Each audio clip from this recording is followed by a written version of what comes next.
The train station was already awake long before the sun fully rose. Lights hummed above wide floors that carried thousands of footsteps every hour. Shoes rushed past each other, heels clicked, bags rolled, voices echoed, and announcements floated through the air like reminders that no one had time to slow down. Everyone was going somewhere important, or at least it felt that way to them. In the middle of all this movement, a man walked in quietly through the side entrance. He did not rush. He did not look at his phone. He wore a plain jacket, slightly worn at the edges, dark pants, and simple shoes that had seen many miles. His hair was touched with gray, and his face showed lines earned through years of living, not stress or worry, but time. If anyone noticed him at all, they would have thought he was just another commuter, another tired soul passing through. No one could tell that this man owned companies spread across countries. No one knew that his name appeared on buildings, hospitals, and long lists of donors. No one knew that he could buy the entire station and still not feel the loss. Today, he wanted to be invisible. And today, invisibility came easily. He paused just inside the station and took a slow breath. The smell of coffee drifted from a small shop nearby. A gust of cold air followed someone entering behind him. The sound of a train pulling in made the ground gently shake. All of it felt familiar. Too familiar.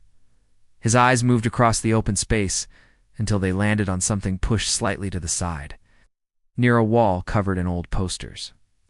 A public keyboard sat there. The paint was chipped. A few keys were faded. A small sign beside it invited anyone to play. Most people passed it every day without a second glance. The man stood still, looking at it longer than necessary. His hands slowly curled and relaxed at his sides, as if they remembered something before his mind fully did. Years ago, long before money, before offices and meetings and private flights, music had been his escape. Back then, life was loud in all the wrong ways. Bills piled up. Jobs came and went. Nights were spent worrying about tomorrow. Music had been the only place where things made sense. He had learned to play on an old, out-of-tune keyboard that barely worked. Some keys stuck. Some did not make a sound at all. But it had been enough. More than enough. When he played, the noise inside his head grew quiet. A train announcement snapped him back to the present. People brushed past him without apology. Someone bumped his shoulder and kept walking. He did not react. Instead, he smiled softly, almost to himself. He began walking toward the keyboard, slowly, as if approaching something fragile. Each step felt heavier than it should have. Not because he was nervous, but because memories came with each movement. A young man hurried past, talking loudly on his phone about deadlines. A woman struggled with a stroller near the ticket machines. A group of students laughed, unaware of anything outside their circle. Life moved fast around him, just as it always had. When he reached the keyboard, he stopped again. He did not sit right away. He looked at the bench, then at the keys. He ran a finger lightly across the edge of the instrument. The surface was cold. He wondered how many people had sat there before him. How many had played for fun? How many had played to be heard? How many had played because they had nothing else? Behind him, a security guard glanced over briefly, then looked away. To the guard, he was just another man killing time before a train. The man took off his jacket and folded it neatly over the back of the bench.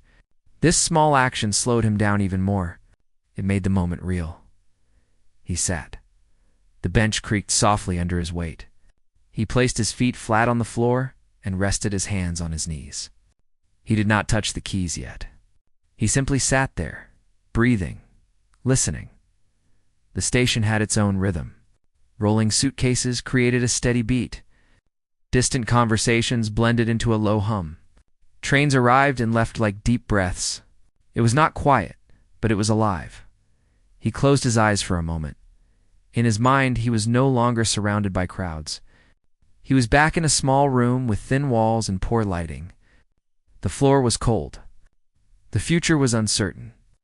But the keyboard in front of him had been real, and the feeling it gave him had been real too. Back then, no one listened, and that had been okay. Now he opened his eyes again. A few people nearby noticed him sitting at the keyboard. One woman slowed her steps for half a second, then continued walking. A man glanced over, curious, and looked back at the departure board. No, one stopped. That was fine. He lifted his hands slowly and hovered them above the keys. They trembled slightly, not from age, but from emotion he had not allowed himself to feel in a long time. He did not come here to be seen. He did not come here to prove anything. He came because something inside him had been calling for weeks. It was growing louder each day. Success had given him comfort, safety, and control. But it had also taken something away. Somewhere along the way, life became about numbers, not moments. About results, not feelings. This keyboard was a reminder of who he was before the world told him who he should be. A child passed by holding a parent's hand and stared openly at him. The child tugged at the adult's sleeve and pointed. The adult glanced over and gently pulled the child along. The man smiled again. Asterisk. He lowered his hands closer to the keys, still not pressing them. His fingers remembered the shapes, the spaces, the distances between notes. Muscle memory woke up quietly, like an old friend. Somewhere deep inside, he felt a tightness in his chest. It surprised him. He had faced boardrooms full of powerful people without fear. He had signed deals worth more money than most people would see in a lifetime. Yet this moment felt heavier, because this was honest. A train roared into the station, filling the space with sound and wind. For a moment, everything felt chaotic. When the noise faded, the man was still there, still waiting. He took one more breath, then his fingers finally touched the keys. Not to play yet, just to feel. The keys were worn smooth. Some felt looser than others. One had a small crack. It was imperfect, real. He looked up once more, scanning the moving crowd. No one was watching closely. No one expected anything. That was exactly how he wanted it. He looked back down at the keyboard. His shoulders relaxed. His hands settled into place. The station kept moving. People rushed. Trains came and went. Life did not pause for him. But inside, something had already begun to change. And though no sound had been played yet, the moment was already louder than anything he had heard in years. The first sound was barely louder than a breath. One single note slipped into the air. Soft and careful, almost unsure if it was welcome. It floated for a moment, then blended into the noise of the station. A rolling suitcase passed by. Someone laughed nearby. The note could have been missed completely. The man did not rush. He pressed another key, then another, spacing them apart. The melody was simple, the kind taught to beginners, the kind that does not try to impress. His fingers moved slowly, as if he were testing the ground before taking a step. A woman walking past frowned slightly. She did not stop, but her pace slowed. Something about the sound tugged at her attention. She shook her head, as if reminding herself she was late, and kept going. The man kept playing. He did not look up. His eyes stayed on the keys, but not in the way of someone reading music.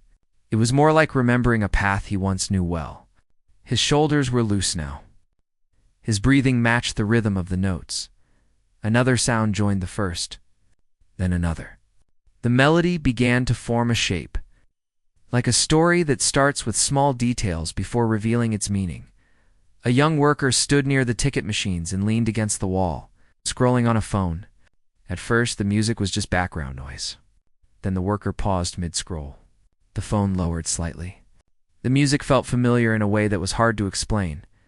The man at the keyboard shifted slightly on the bench. One of the keys made a faint clicking sound when pressed. He smiled at that. It reminded him of his old keyboard from years ago. That one had clicked too, loudly. Back then, neighbors had complained. They said the sound traveled through the walls late at night. They said it kept them awake. He had apologized every time. He had played softer after that, sometimes barely pressing the keys at all. Now, did not have to worry about neighbors. The melody grew warmer. It was no longer just notes. It was a feeling.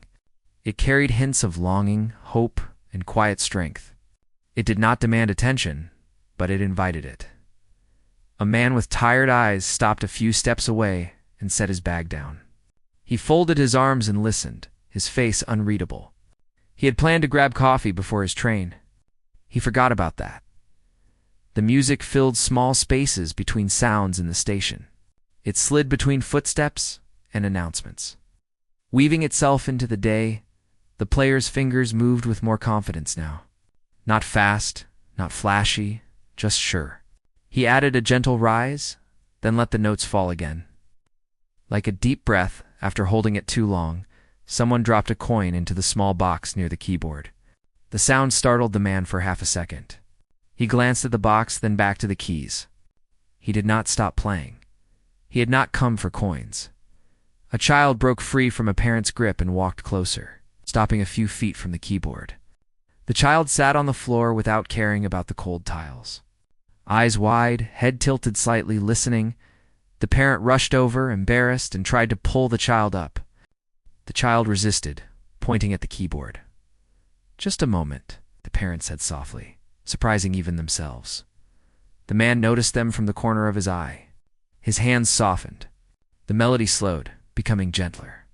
Like a story told to help someone fall asleep. Memories came with the notes. There had been a winter long ago, when he could not afford proper heat. He remembered sitting in gloves, breath visible in the air, playing to keep his fingers from going numb. He remembered telling himself that things would change. Even when he did not fully believe it, music had believed for him. Now, in the warm station, surrounded by strangers, the same feelings surfaced. Gratitude, loss, quiet pride, regret for the years he spent chasing success while leaving parts of himself behind. A woman in a business suit stopped completely. She stood still, one hand gripping her bag strap. Her eyes filled without warning. She did not know why. The melody reminded her of long drives with someone she had lost, silence filled by shared songs. She did not wipe the tears away right away. She let them come. The crowd around the keyboard thickened slowly. Not enough to block the flow of people, but enough to change the air. Voices lowered. Footsteps softened. Even the security guard from earlier stood a little closer now, pretending to check the area while listening closely. The man at the keyboard felt it. The shift. The way the space leaned in, he added more depth to the music, pressing the keys with a little more strength. The melody rose, carrying hope with it. Not loud hope, the kind that survives quietly. A train announcement interrupted, loud and sharp. A few people flinched. The man waited, holding a cord, until the announcement ended. Then he continued, as if the interruption had always been part of the plan. Phones appeared in hands. Some people recorded from a distance. Others kept their devices in pockets, choosing to stay present. The man did not look at the phones. He was somewhere else now. He remembered the first time he played for someone else. It had been in a small, empty place with poor lighting. Only one person listened. That person had said nothing when he finished, just nodded once. That nod had meant more than applause ever could. Here, there was no nod yet, just stillness. The melody reached a pause. For half a second, silence hung heavy. No one moved. Then he continued, softer than before. A woman near the back let out a shaky breath. She had not realized she was holding it. The child on the floor leaned forward, was completely absorbed. The man's hand slowed again, easing toward the end of the piece. He did not want to rush this moment. He did not know when he would allow himself something like this again. As the final notes faded, they did not disappear right away. They lingered, echoing against the walls, settling into people's chests. For a moment, the station felt different, lighter, connected. The man kept his hands on the keys even after the sound was gone. He breathed in deeply, then let it out slowly. He had not planned how this would go, but he knew one thing clearly now. This was only the beginning. The applause slowly faded, but no one moved right away. People lingered as if stepping away would break something fragile. The usual noise of the station tried to return, but it came back softer, sure of itself. The man stood beside the bench with his jacket folded over his arm. He looked like he was ready to leave, yet his feet did not move. He felt the eyes on him now. Not demanding, just curious, grateful. He nodded once more, a quiet gesture meant to close the moment. That was when it happened. From the edge of the small crowd, someone stepped forward slowly. Their face held confusion mixed with certainty, as if a puzzle piece had finally fallen into place. "I know that song," the person said, not loudly, but enough for those nearby to hear. "I heard it years ago, at a small event. You played it there too?" The man's expression changed, just slightly. He looked at the speaker and offered a polite smile. "It's an old piece," he said gently. "I'm glad it stayed with you." The person shook their head. "That's not what I mean." They hesitated, then continued. "You funded that event. You didn't just play there." Soft ripple moved through the crowd. People leaned in. Whispers began, careful and uncertain. The man felt the moment slipping from his hands. He had hoped to walk away quietly, letting the music speak for itself. But truth has a way of rising when it is least expected. He took a breath. "It's not important," he said calmly. "What matters is the music." But the whispers grew. Someone in the back pulled out a phone and searched quickly. Their eyes widened. Others noticed. The energy shifted again, this time sharper, filled with disbelief. "No way," someone murmured. "That can't be him." He looks just like the man closed his eyes for a brief moment. He had lived most of his adult life being recognized. In offices, on screens, in places where power mattered more than people. Today had been different. Today had been honest. He opened his eyes and raised one hand slightly. "Please," he said, not commanding, just asking. "Let me say something." The station seemed to quiet itself again. "I didn't come here to be known," he continued. "I came because this place reminded me of who I was before anyone cared about my name." A woman near the front swallowed hard. "I've been very lucky in life," he said. "Luck and help and timing. But none of that mattered back when I had nothing but a keyboard and a reason to keep going." He glanced at the instrument beside him. "This," he said softly, "was there before anything else." No one interrupted. "I spend most days surrounded by numbers," he went on. "Plans, targets, decisions that affect thousands of people. Somewhere along the way, I forgot how to sit still and feel." He looked around at the faces in front of him. Strangers, yet not strangers at all. "Today," he said, "I wanted to remember." Silence followed his words. It was not awkward. It was full of respect. A person near the side spoke up. "Are you really?" The question trailed off, unfinished. The man smiled, small and almost shy. "I've been called many things," he replied. "Most of them don't matter." That answer was enough. Understanding spread without needing confirmation. People looked at him differently now. It's not with awe, but with something closer to appreciation.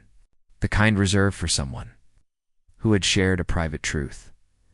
The child who had been sitting on the floor stood up and clapped once, loudly and proudly. The sound broke the tension. Laughter followed, light and warm. The man laughed too, surprised. He knelt down briefly so he was at the child's level. "Thank you for listening," he said. The child smiled back. Unaware of titles or wealth, the man stood again and slipped his jacket on. "I should go," he said. "Trains don't wait even for memories." Someone asked if he would play another song. He shook his head gently. "Not today." He reached into his pocket and took out a small card. He placed it quietly near the keyboard, face down. No one saw what was written on it. Then he stepped away. People parted without being asked. As he walked toward the exit, the station slowly returned to itself. Announcements resumed at full volume. Footsteps picked up speed, but something had changed. Near the keyboard, someone picked up the card. It was not a business card. It was a simple note with instructions. Funds had already been arranged to restore the keyboard, to keep it tuned, clean, and open to anyone who needed it. There was also a request, written plainly, asking that music programs in the city be supported, especially in places where people felt forgotten. No signature, just a sentence at the bottom. Music listens when the world doesn't. Words spread quietly. By the time the man disappeared through the exit, people were already sharing what they had witnessed. Not the wealth, not the identity. The feeling, someone wiped the bench clean. Someone else sat down and pressed a single key, just to hear it. The station breathed again, and far from the noise, the man walked on, lighter than he had arrived. Knowing that sometimes the greatest impact comes from moments no one expects, the man stepped out of the station and into the cool air outside. The noise behind him softened as the doors slid shut. Trains continued to arrive and leave, just as they always had. The city did not pause for one moment, never did. He stood there for a few seconds, letting the air fill his lungs. His shoulders felt lighter, as if he had set something down without realizing he had been carrying it for years. People passed him on the sidewalk, unaware of who he was or what had just happened inside. That made him smile. He walked slowly, not toward a waiting car or an assistant, but down the street like anyone else. Each step felt steady, calm. Inside the station, the crowd slowly broke apart. Some people stayed longer than necessary, standing near the keyboard, as if hoping the moment might return. Others hurried off to catch trains, still wiping their eyes or replaying the music in their heads. A few talked quietly to strangers. "I don't know why that hit me so hard." One person said, "It felt like he was playing something I forgot." Another replied. Near the keyboard, the security guard finally moved back to their post, but their posture had changed. Softer, more open.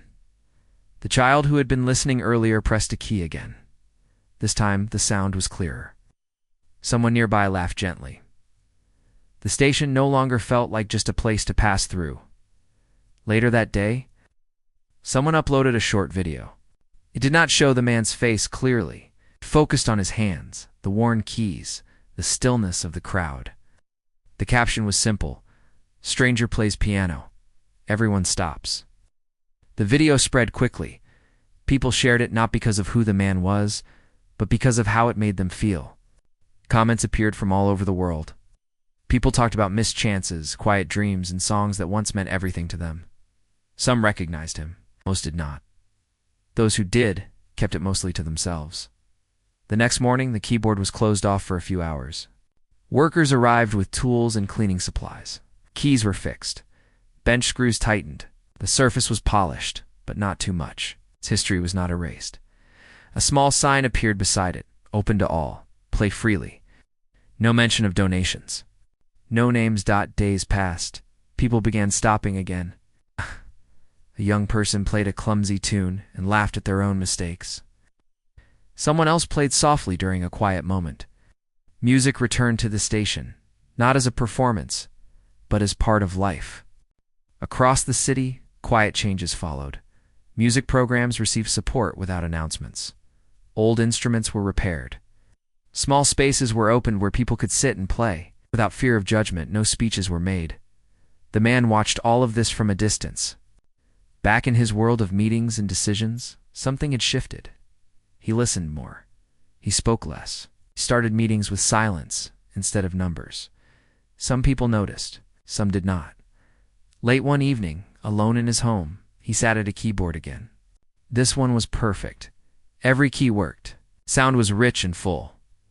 He placed his hands on the keys and paused, for the first time in years.